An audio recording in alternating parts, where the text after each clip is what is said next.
Ժողովուրդ, Ամերիկան բաժանում է Gold Green քարտեր, որի միջոցով կարող եք գալ Ամերիկա, ապրել այստեղ ու ստանալ քաղաքացիություն։ Թրամփը իհարկե փակել է Մեքսիկա-Ամերիկա սահմանը, բայց հիմա կան ճանապարհներ, որոնց միջոցով դեռ կարող եք գալ Ամերիկա եւ ապրել ու մնալ այստեղ։ Իսկ այս վիդեոյի վերջում ես կպատմեմ շատ կարևոր ինֆորմացիա այն հայերի համար, ովքեր արդեն գտնվում են Լոս Անջելեսում։ Բայց մինչև սկսելը եկեք անենք մի քանի կարևոր քայլ իմ ալիքի զարգացման համար։ Հենց հիմա լայքեք այս վիդեոն, subscribe եղեք, բաժանորդագրվեք իմ ալիքին, եթե դեռ բաժանորդագրված չեք, եւ չմոռանաք վիդեոն նայելուց հետո անպայման թողնել մեկ կոմենտ, դա ձեզնից ընդամենը մի քանի վայրկյան է տանելու, բայց ինձ համար շատ կարևոր է։ Ուղղակի բարևներ ինձ ուղարկեք։ Սկսեցինք։ Եվ այսպես, եթե առաջ բոլորը երազում էին ստանալ ուղղակի սովորական green card եւ գալ Ամերիկա, հիմա բոլորը երազում են օրերից մի օր ունենալ Gold Green Card, որը ավելի արագ է հնարավորություն տալիս ստանալ Ամերիկայի անձնագիր։ Սրա մասին հայտարարեց Թրամփը, որ Ամերիկան բաժանելու է Gold Green Card-եր, բայց սպասեք մի քանի վայրկյան եւ ձեզ մանրամասն կպատմեմ ինչ է այս Gold Green Card-ը եւ ով կարող է այդ հրաշալի քարտը ստանալ։ Իսկ հիմա մի կարևոր ինֆո ժողովուրդ։ Եթե դուք օրինակ ուզում եք գալ օրերից մի օր Ամերիկա եւ հիմա նայում եք, տեսնում եք ինչ է կատարվում Թրամփի օրոք այստեղ Ամերիկայում, մտածում եք, լավ, ինչ ենք մենք անելու, ինչ ճանապարհ է մնացել Ամերիկա գալու համար։ Եվ այսպես առաջին, ամենահեշտ եւ ամենատարածված տարբերակը Ամերիկա գալու համար 2025 թվականին որն է իհարկե գալ Ամերիկա ամուսնական վիզայի միջոցով, ամուսնանալու միջոցով։ Եվ հիմա վստահ եմ ձեզնից յուրաքանչյուրը կասի, օքեյ, մենք գիտենք այս վիզայի տեսակի մասին, ինչ նոր բան մեզ պետք է ասես, իսկ նորությունը այն է, որ 2025 թվականին ըստ բոլոր գրեթե իմիգրացիոն փաստաբանների հարցազրույցների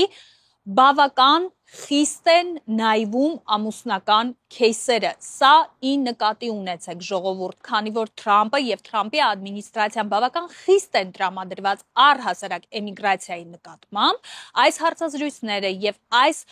գործերի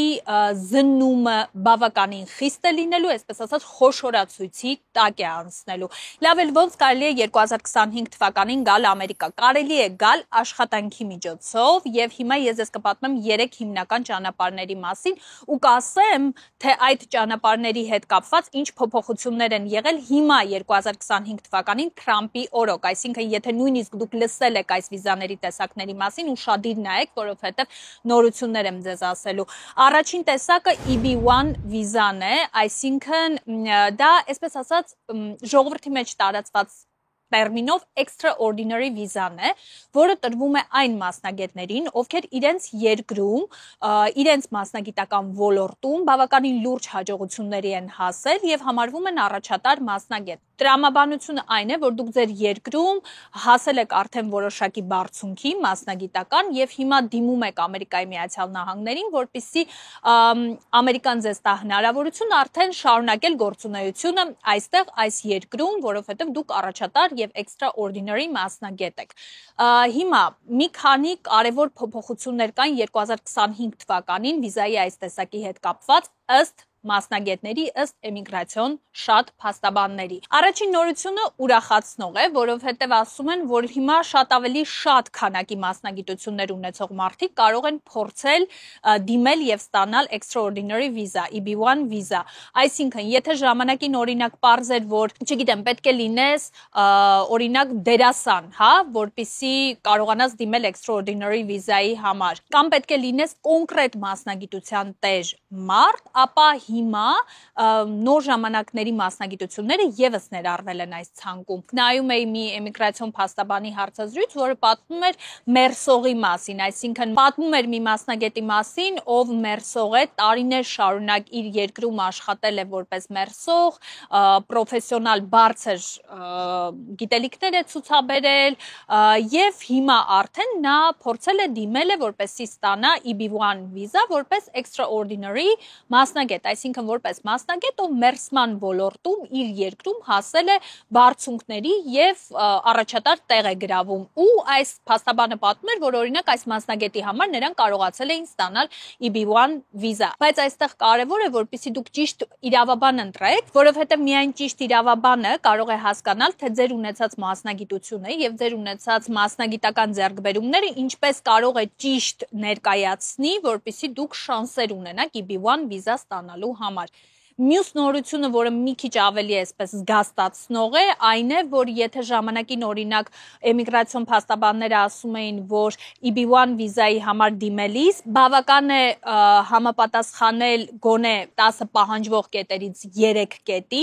ապա հիմա խորհուրդ են տալիս, որպեսզի թղթերը այնպես հավաքեք, որպեսզի գործը այնպես հավաքեք, որ գոնե 6-7 կետի համապատասխանեք, այսինքն եթե ժամանակին օքեյ էր, որ 10 կետից գոնե 3-ի դիմաց, այսպես ասած, պլյուս ստանալով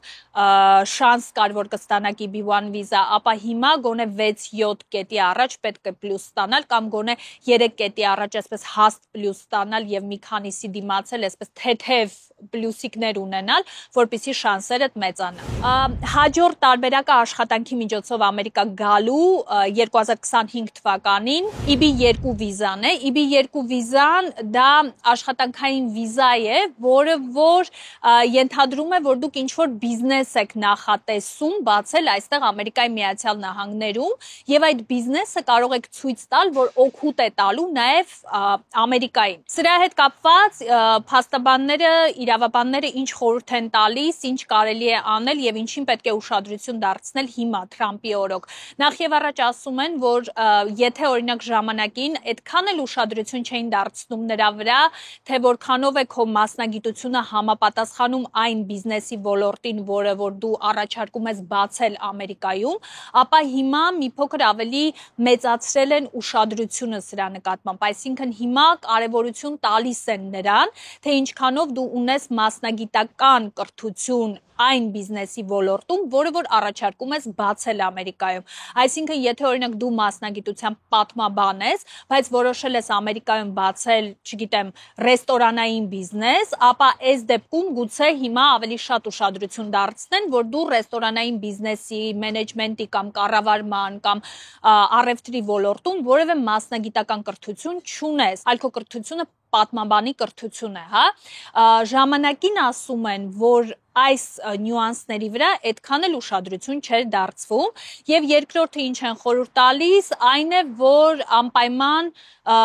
լավ բիզնես պլան գրեք, այսինքն եթե դուք որոշել եք դիմել EB2 վիզայի համար, սկսեք լավ բիզնես պլանից, որովհետեւ ամենաառաջին ուշադրությունը դարձնում են հենց բիզնես պլանի վրա, որը որ պետք է ցույց տա, թե ինչ բիզնես եք դուք ուզում այստեղ բացել, ինչպես այդ բիզնեսը պետք է առաջիկա տարիների ընթացքում զարգանա եւ աճի, եւ ամենակարևորը ինչով է այդ բիզնեսը օգուտ տալու Ամերիկայի Միացյալ Նահանգներին։ Հաջորդ տեսակը աշխատանքային վիզայի, որի միջոցով հիմա 2025 թվականին կարող եք գալ Ամերիկա, դա EB3 վիզան է։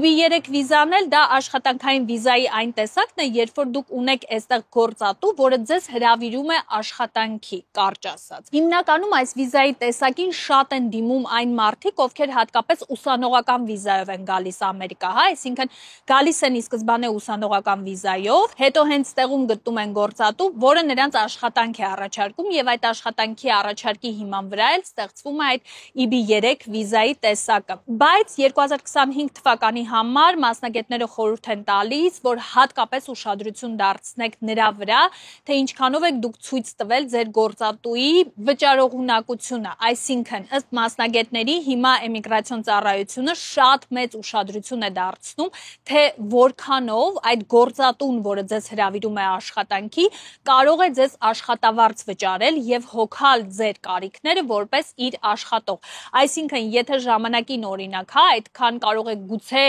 չխորանային, ապա հիմա դրան մեծ նշանակություն են տալիս եւ մեծ ուշադրություն են դարձնում։ Այնպես որ եթե օրինակ դուք մտածում եք, որ ուղղակի այստեղ ինչ որ մեկը կլինի, որը որ կներկայանա որպես գործատու եւ դուք կարող եք դիմել EB3 վիզայի համար, ապա հաշվի առեք, որ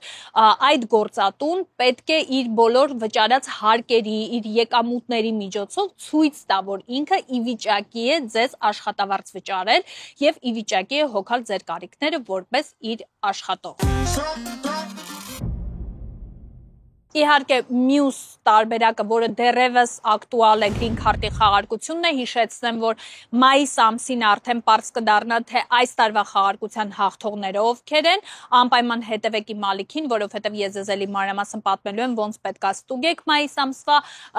արդյունքները եւ անպայման ձեզ ինֆորմացիա կտամ, արդյոք այս հոկտեմբերին լինելու է նոր խաղարկություն, թե Թրամփը cancel է անելու գրին քարտի խաղարկությունը։ Սրան մենք դեռևս բոլորը սպասում ենք։ Հիմա երկու երկար սպասված թեմայի մասին, հա, առաջինը գալ եւ հանձնվել Ամերիկայում, այսինքն խնդրել քաղաքական ապաստան, արդյոք դա հնարավոր է հիմա 2025 թվականին Թրամփի օրոք, կամ ինչպես է դա հնարավոր անել, եւ վերջապես այդ երկար քննարկված, աղմուկ հանած gold green քարտերը ինչ են իրենցից ներկայացնում։ Նախ քաղաքական ապաստանի մասին, հա, բոլորս գիտենք, հասկանում ենք, Մեքսիկա-Ամերիկա սահմանը փակ է, դրա մասին կարելի է դեռևս մոռանալ նույնիսկ։ Այն մարդիկ, ովքեր արդեն Ամերիկայի Միացյալ Նահանգների տարածքում են եւ ներկայացրել են իրենց I-589 ֆորմը, դիմել են քաղաքական ապաստանի համար, այս մարդիկ դեռևս այսպես ասած ապահովագրված են, որովհետեւ իրենց кейսը ընթացքի մեջ է, հիշեցնում եմ, բայց կարևոր է մի բան, ժողովուրդ, եթե դուք օրինակ տարիներ առաջ եք դիմել ձեր քաղաքական ապաստանի кейսի համար եւ հիմա օրինակ նորություն չունեք, թե ինչ ընթացքի մեջ է ձեր кейսը, ինչ ընթացքի մեջ եք դուք, ապա դա խնդիր է, դրա համար անպայման կապ հաստատեք ձեր իրավաբանի հետ եւ փորձեք հասկանալ ինչ էտապում եք դուք գտնվում։ Ինչ վերաբերում է այն մարդկանց, ովքեր նոր են ուզում գալ եւ քաղաքական ապաստան խնդրել, նոր են ուզում գալ, այսպես ասած ժողովրդական լեզվով ասած հանձնվել Ամերիկայում, մասնագետները առաջին հերթին բոլորին խորհուրդ են տալիս եւ հիշեցնում են, որ հիմա 2025 թվականին կարևոր է Ամերիկայի Միացյալ Նահանգներ մուտք գործել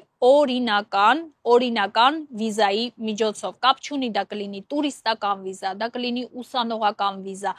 աշխատանքային վիզա։ Կարևոր է, որպեսզի դուք մուտքը երկիր իրականացնեք օրինական ճանապարհով, օրինական վիզայի միջոցով։ Հիմա երկար քննարկված այդ gold green քարտերի մասին, ժողովուրդ։ Երբ որ Թրամփի այս հայտարարությունը տարածվեց Instagram-ով, YouTube-ով, բոլորը խառնվեցին իրար, բոլորը խոսում էին այն մասին, որ տեսեք, այս ինչ նորություն է, gold քարտեր է բաժանում Ամերիկան։ Հիմա ես բացատրեմ ինչի մասին է խոսքը, ժողովուրդ, որտեղ տեսնում եմ, որ շատ հաճախ մարդիկ չեն հասկանում իրականում ինչի մասին է խոսքը գնացել եւ շատ եմ տեսնում կոմենտներ, որ մարդիկ գրում են հիմա ինչ է green քարտի փոխարեն այդ gold քարտերն լինելու։ Green քարտերը դեռևս ակտուալ են, ընդ որում green քարտերը ակտուալ են թե խաղարկության տեսքով եւ թե արդեն, չգիտեմ, նույն օրինակ ամուսնական վիզայով եւ այլն եւ այլն։ Ինչ է gold քարտը, որի մասին խոսում էր Թրամփը։ Ուրեմն հիմա արդեն վաղուց տարիներ շարունակ գոյություն ունի EB5 տեսակի վիզան։ Այս վիզայի համար դիմում են այն մարդիկ, ովքեր իրենց գրպանում ունեն $800,000 կամ $1 միլիոն եւ իրենք ասում են, գիտես, ինչ ես ուզում եմ այդ գումարը ներդնել Ամերիկայի Միացյալ Նահանգներում, ինչ որ ոլորտի մեջ, ինչ որ գործի մեջ եւ դրա դիմացել Ամերիկան ասում է, օքեյ, մենք քեզ կտանք green card։ Ինչպես է դա տեղի ունենում հիմա,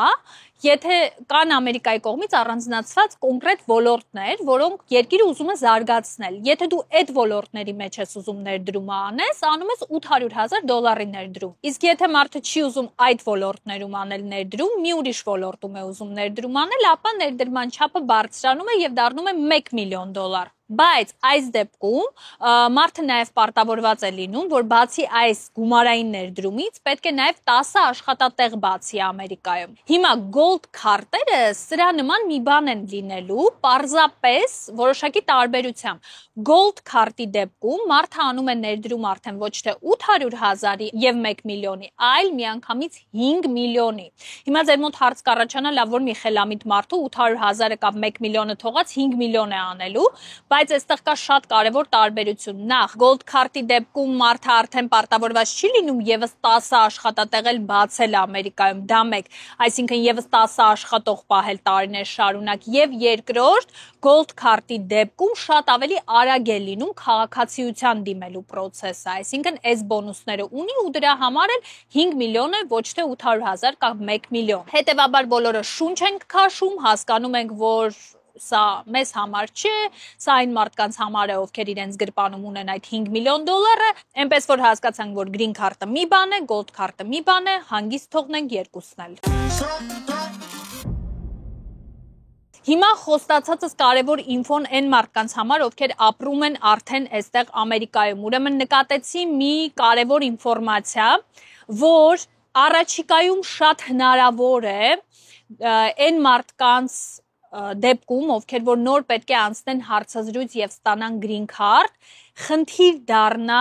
public charge-ից օգտվելը, եթե ճիշտ եմ ձևակերպում։ Հիմա բացատրեմ մարդկային լեզվով։ 2019 թվականի դրությամբ, օրինակ, խնդիր էր, որ եթե մարդը դիմելու էր green card ստանալու համար, այդ հարցազրույցին մասնակցելու ժամանակ կարևոր էր, որպեսզի երևար, որ նա ոչ մի պետական օգնությունից չի օգտվել։ Այսինքն դա ցույց էր տալու, որ այս մարդը չի գալու եւ այսպես ասած բեռ չի դառնալու Ամերիկայի պետության վրա։ Ու դրա համար մարդիկ օրինակ նույն մեդիկալ ասվածից, անվճար բժշկական օգնություն ասվածից չէին օգտվում, եթե մասնակցելու էին հարցազրույցի եւ դիմելու էին green card-ի համար։ Խոսքը իհարկե չի վերաբերում այն մարդկանց, ովքեր գալիս էին քաղաքական ապաստանի համար էին դիմում, խոսքը վերաբերում էր այն մարդկանց, ովքեր օրինակ գալիս էին աշխատանքային վիզայով, ամուսնական վիզայով եւ այլն եւ այլն։ 2021 թվականին սա փոխվեց Բայդենի օրոք եւ բոլոր այն մարդիկ, ովքեր դիմելու էին հետագայում green card-ի, մասնակցելու էին հարցազրույցի, իրենք հանգիստ սկսեցին օգտվել այդ մեդիկալից, որովհետեւ այդ public charge-ը ասվածը սկսեց դեր չխաղալ։ Հիմա կան խոսակցություններ, դեռևս սրանք խոսակցություններ են ժողովուրդ, որը նկատեցի, որը տեսա մի քանի էմիգրացիոն փաստաբանների վիդեոներում։ Նրանք խոսում էին այն մասին, որ քանի որ նորից Թրամփն է նախագահը եւ Թրամփը ի սկզբանե մտածում էր եւ կողմ էր նրան, որ այն մարդիկ, ովքեր եկել են օրինակ ամուսնական վիզայով, աշխատանքային վիզայով եւ դիմելու են, որպեսզի ստանան green card, այդ մարդիկ չօգտվեն պետական օգնությունից, այսինքն չգա եւ բեռ դառնան պետության ուսերին։ Կա հավանականություն, որ քանի որ Թրամփը հիմա նորից նախագահ է, գուցե այս սկզբունքը հետ վերադարձնի։ Սա իհարկե կարևոր թեմա է մտածելու համար, որովհետև կան բազմաթիվ մարդիկ, ովքեր եկել են աշխատանքային վիզայով, ովքեր դիմել են extraordinary վիզայի, բազմաթիվ վիզաների տեսակների եւ հասկանում են, որ որոշ ժամանակ հետո գնալու են մասնակցելու են green card-ի համար հարցազրույցի, ու այս մարդիկ վերջը պետք է հասկանան, օրինակ խնդիր լինելու է այն, որ իրենք օգտվում են հիմա մեդիկալից անվճար, թե խնդիր չի լինելու։ Սա դեռևս այսպես օդում կախված թեմա է եւ ամենավախեցնողը երևի թե այն է, որ ըստ որոշ փաստաբանների, եթե Թրամփը այս որոշումը նորից ընդունեց, ապա նայելու են հարցազրույցի ժամանակ, հա, թե վերջին 3 տարվա ընթացքում արդյոք մարդը օգտվել է պետական օգնությունից, թե չէ, այսինքն այնպես չի, որ այսօր դու իմացար, կարող ես միանգամից cancel անել քո մեդիկալը ու ամեն ինչ օքեյ կլինի, կարող ես, չգիտեմ, 1 տարուց գնալ green card-ի հարցազրույցի, այսինքն սա իսկապես լուրջ թեմա է, որին պետք է հետևել, որովհետև եթե նման որոշում նորից հետ վերադառնա, սա իսկապես հարց է, որի մասին պետք է մտածել, պետք է խորհրդակցել ձեր իրավաբանի հետ։ Ես կհետևեմ այս թեմային ու եթե լինեն նորություններ, ելի update կանեմ։ Վերջ ժողովուրդ, սրանք էին վերջին նորությունները եւ սրանք էին այն հիմնական ճանապարհները, որի միջոցով հիմա 2025 թվականին օրինական կերպով կարելի է գալ Ամերիկա, փորձել այստեղ աշխատել, մնալ, ապրել, հետագայում ստանալ green card եւ քաղաքացիություն։ Ես սպասում եմ ձեզ կոմենտներում, ժողովուրդ, ես օր ու գիշեր տանջվում եմ, որ սիրում են ասել ձեզ համար, որպեսզի հետաքրքիր վիդեոներ պատրաստեմ, դրա համար խնդրում եմ ձեզ անպայման հենց հիմա լայքեք այս վիդեոն, անպայման բաժանորդագրվեք իմ ալիքին, subscribe կոճակը սեղմելով, եթե դեռևս չեք սեղմել եւ մի մոռացեք թողել կոմենտ, դա ընդամենը մի քանի վայրկյան է ձեզնից տանելու, ուղղակի բարևներ ուղարկեք, ուղղակի չգիտեմ, սրտիկներ դրեք, գրեք, որ նայել եք վիդեոն, իսկ եթե ժամանակ ունեք, ապա պատասխանեք իմ հարցին, ինչպես եք դուք վերաբերվում Թրամփի այս քաղաքականությանը, այս էմիգրանցիոն խստացումներին։ Դուք կողմ եք, որ Թրամփը բավականին խիստ է վերաբերվում էմիգրանտներին, թե կարծում եք, որ պետք չէ նման խստություններ եւ օրինակ այդքան էլ համաձայն չեք Թրամփի հետ։ Գրեք կոմենտները եւ մինչեւ նոր վիդեո։